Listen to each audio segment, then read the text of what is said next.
दोस्तों नमस्ते, मैं सुशील कुलकर्णी। आप देख रहे हैं एनालाइजर न्यूज हिंदी। एक घटना महाराष्ट्र के मुंबई में घटी। जो नितिन देसाई थे उन्होंने खुदकुशी कर ली, अपने ही एनडी स्टूडियो में फांसी लगाकर खुदकुशी कर ली। कारण यह बताया गया कि एनडी स्टूडियो का जितना भी लोन का लोड था उसे बर्दाश्त नहीं कर पाए नितिन देसाई, और नितिन देसाई की मौत महाराष्ट्र के नहीं पूरे भारत के सिनेमा विश्व को हिलाकर रख देने वाली थी। क्या हम नहीं कर पाए नितिन देसाई के लिए कुछ? क्या नितिन देसाई ने ही ऐसा बड़ा निर्णय ले लिया था कि जिसको संभाल पाना बहुत मुश्किल था? चर्चाएं बहुत होती है। फिर उसके बाद कुछ दिनों बाद, कुछ महीने बाद एक घटना और घटती है। भारतीय जनता पार्टी के सांसद और चित्रपट अभिनेता सनी देओल के बंगले की नीलामी रोक दी जाती है और बैंक वो नीलामी की एडवर्टाइजमेंट वापस ले लेती है।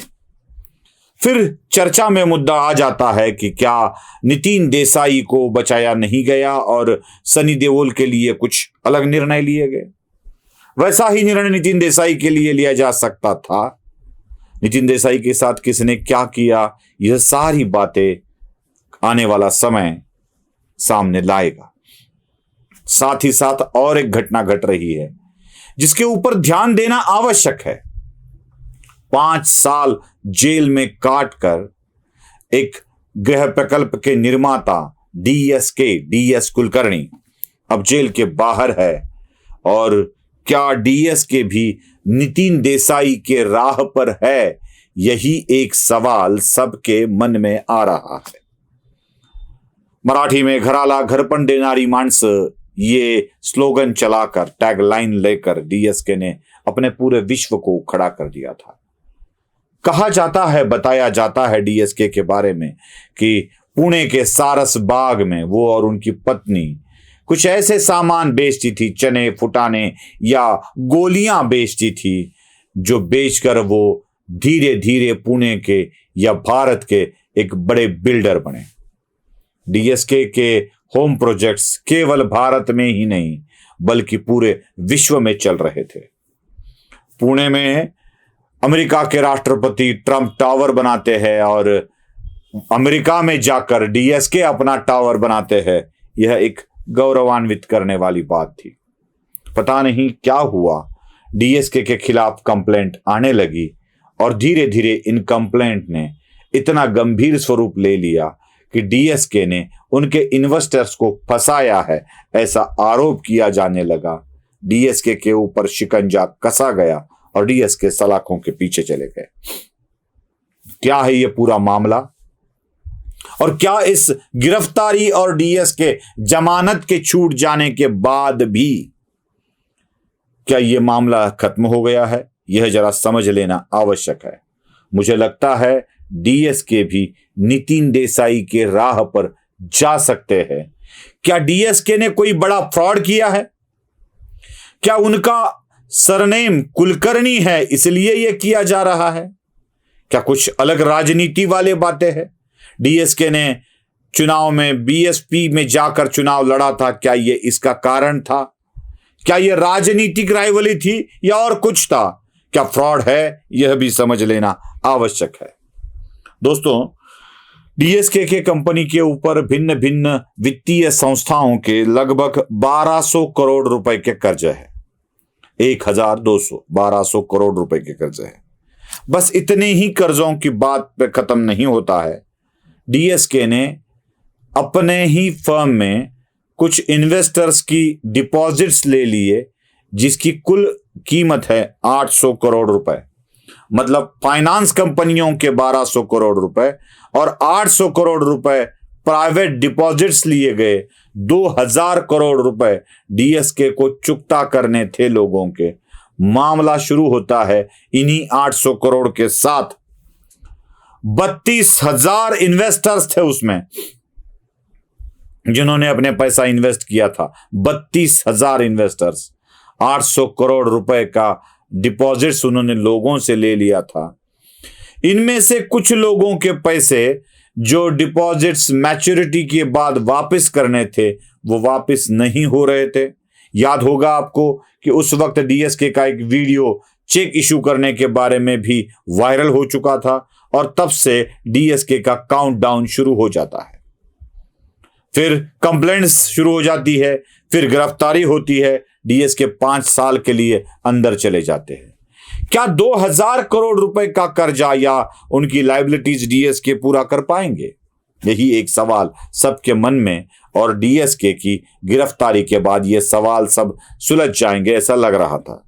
5 साल के बाद भी 1 रुपया भी किसी को वापस नहीं दिया गया, ना 1200 रुपए करोड़ कर्जा वापस किया गया, ना 800 करोड़ रुपए के डिपॉजिट्स जो प्राइवेट डिपॉजिट्स थे उसको भी नहीं वापस किया गया। तो क्या डीएसके की गिरफ्तारी और डीएसके का जेल जाना इसके पीछे का एक कारण था? आज डीएसके बाहर है और वो सरकार के साथ अपील पे अपील कर रहे हैं और वो सरकार को बोल रहे हैं कि मैं ये प्रोजेक्ट चला सकता हूं, सबके पैसे दे सकता हूं, कृपया सरकारी व्यक्ति, फाइनेंस कंपनियों की व्यक्ति और डीएसके मिलकर इन प्रोजेक्ट्स को चला सकते हैं। ऐसा क्या कारण है डीएसके ये बोल रहे हैं? बताता हूं। 135 प्रॉपर्टीज है डीएसके की, अलग अलग जगह की 135 प्रॉपर्टीज है, और उसमें वह भी प्रॉपर्टी शामिल है जो 300 एकड़ में उनका ड्रीम सिटी वाला प्रोजेक्ट चल रहा है। 135 प्रॉपर्टीज की संख्या है, 300 एकड़ वाला एक ही प्रोजेक्ट है जो ड्रीम सिटी वाला प्रोजेक्ट है, जिसके कारण ही डीएसके परेशानी में आ गए ऐसा बोला जाता है। कोई अलग अलग कहानियां बताता है, कोई कहता है डीएसके अपने लड़कों के फैक्ट्री में इन्वेस्ट करते गए, कई कहां करते गए, कहानियां बहुत सारी है। 2000 करोड़ रुपए देने हैं, 135 प्रॉपर्टीज है, 300 एकड़ का एक ही प्रोजेक्ट है, 2000 करोड़ का बाइफर्गेशन इस तरह का है कि 1200 करोड़ रुपए बैंक्स का कर्जा है, 800 करोड़ रुपए प्राइवेट डिपॉजिटर्स का पैसा है, 32,000 इन डिपॉजिटर्स की संख्या है।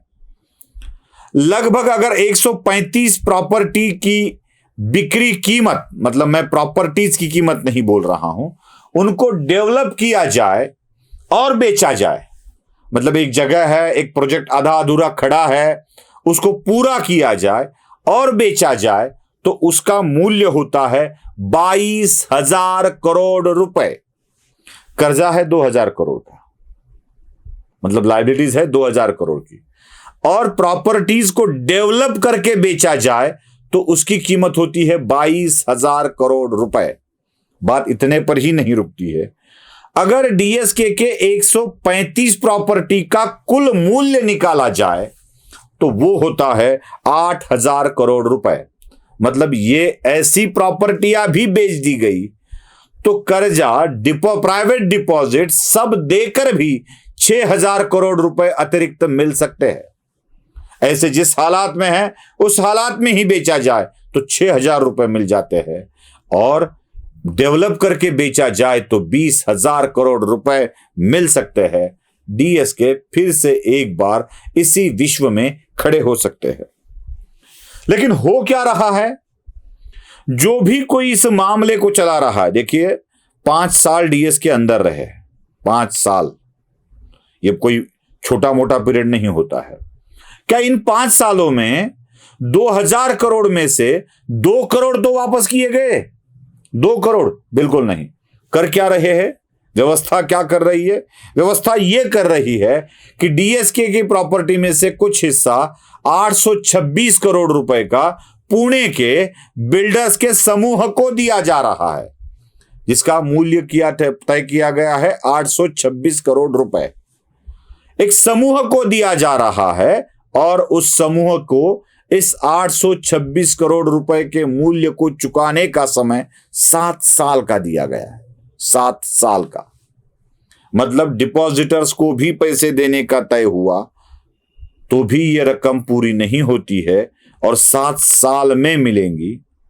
बैंकर्स तो वैसे के वैसे ही रह जाएंगे, लेकिन अगर डीएसके को यह प्रॉपर्टी डेवलप करके बेचने का मौका दिया गया तो ज्यादा पैसे आ सकते हैं, 2-3 सालों में ही सबके पैसे मिल सकते हैं, बैंकर्स को भी अपने अपने पैसे मिल सकते हैं और एक बिल्डर बर्बाद होने से बचाया जा सकता है।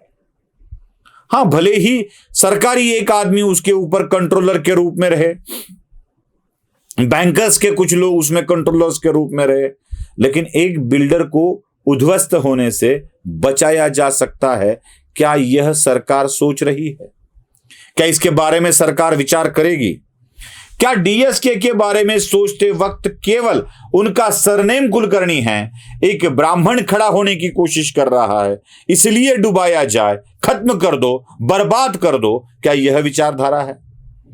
क्या डीएसके ने कोई पॉलिटिकल डिसीजन लिया था, इसके लिए बर्बाद कर दो, यह सोचा जा रहा है? डीएसके के साथ जो कुछ करना है कर सकते हो, बिल्कुल कर सकते हो, कोई दिक्कत नहीं है।